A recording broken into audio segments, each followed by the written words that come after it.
사랑하는 기쁨의 가족 여러분, 안녕하세요. 오늘은 다같이 창세기 26장 1절에서 11절의 말씀을 묵상하도록 하겠습니다. 아브라함 때에 첫 흉년이 들었더니 그 땅에 또 흉년이 들매 이삭이 그랄로 가서 블레셋 왕 아비멜렉에게 이르렀더니 여호와께서 이삭에게 나타나 이르시되 애굽으로 내려가지 말고 내가 내게 지시하는 땅에 거주하라. 이 땅에 거류하면 내가 너와 함께 있어 내게 복을 주고 내가 이 모든 땅을 너와 내 자손에게 주리라. 내가 내 아버지 아브라함에게 맹세한 것을 이루어 내 자손을 하늘의 별과 같이 번성하게 하며 이 모든 땅을 내 자손에게 주리니 내 자손으로 말미암아 천하 만민이 복을 받으리라. 이는 아브라함이 내 말을 순종하고 내 명령과 내 계명과 내 율례와 내 법도를 지켰음이니라 하시니라. 이삭이 그랄에 거주하였더니 그곳 사람들이 그의 아내에 대하여 물음에 그가 말하기를 그는 내 누이라 하였으니 리브가는 보기에 아리따움으로 그곳 백성이 리브가로 말미암아 자기를 죽일까 하여 그는 내 아내라 하기를 두려워함이었더라. 이삭이 거기 오래 거주하였더니 이삭이 그 아내 리브가를 껴안는 것을 블레셋 왕 아비멜렉이 창으로 내다본지라. 이에 아비멜렉이 이삭을 불러 이르되 그가 분명히 내 아내거늘 어찌 내 누이라 하였느냐. 이삭이 그에게 대답하되 내 생각이 그로 말미암아 내가 죽게 될까 두려워하였음이로라. 아비멜렉이 이르되 내가 어찌 우리에게 이렇게 행하였느냐. 백성 중 하나가 내 아내와 동침할 뻔하였도다. 내가 죄를 우리에게 입혔으리라.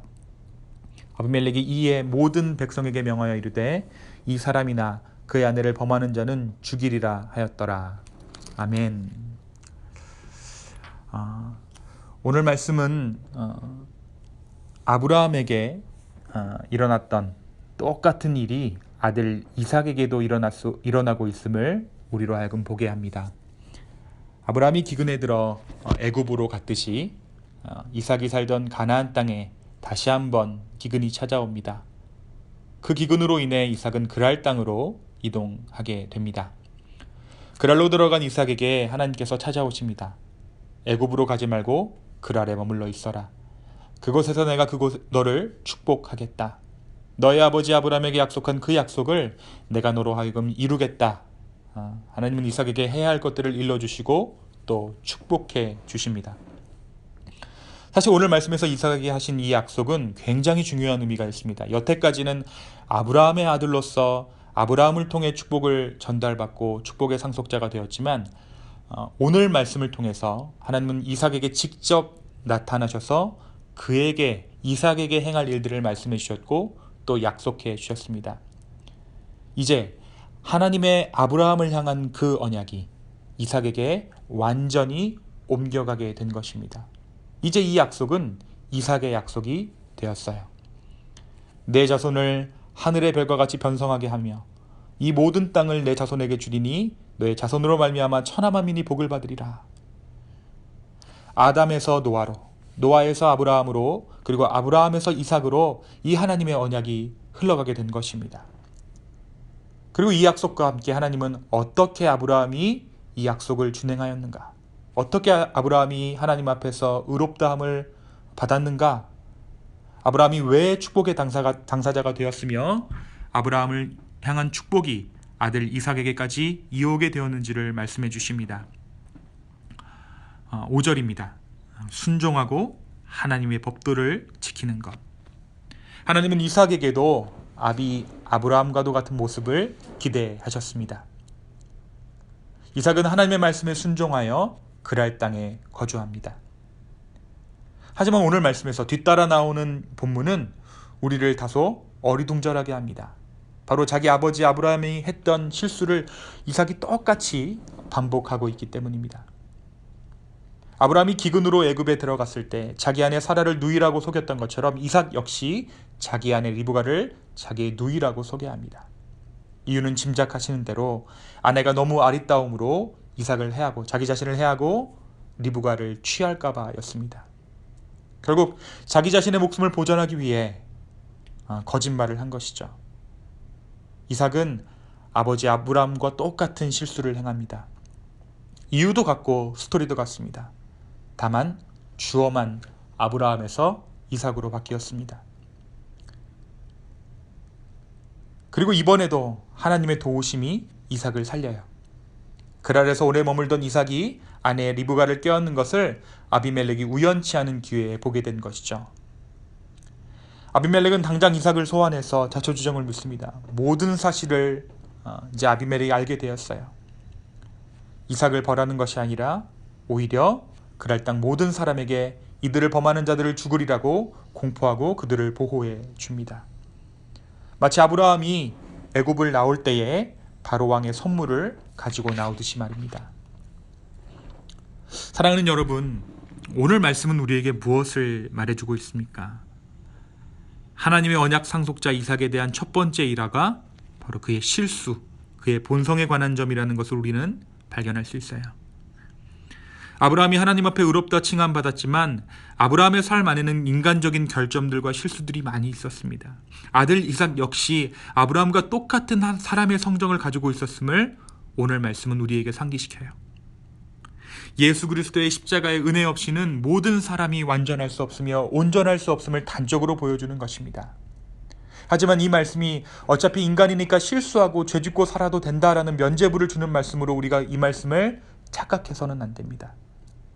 인간의 연약함에도 불구하고 일하시는 신실하신 하나님의 섭리를 발견해야 하는 것입니다.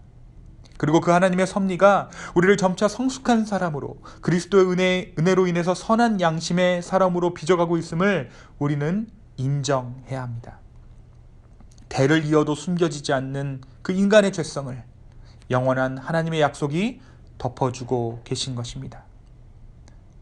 하나님은 이삭의 실수를 품어주셨어요. 오히려 그를 축복하셨고 이방왕 아비멜렉을 그의 호위병 삼아 주셨습니다. 아브라함이 애굽에서의 실수 이후에 축복과 도를 달렸듯이 이삭 역시 그랄 땅에서의 그 실수 이후에 하나님의 축복을 누리게 됩니다. 하나님은 우리의 실수에 관대하신 하나님이십니다. 하나님은 때로 우리의 실수를, 우리의 넘어짐을 하나님의 축복 통로 삼으시는 하나님이십니다. 이러한 관대함이 있을 수 있는 이유는 인간의 실수가 하나님의 약속을 이루시는 데 큰 흠이 되지 않기 때문입니다.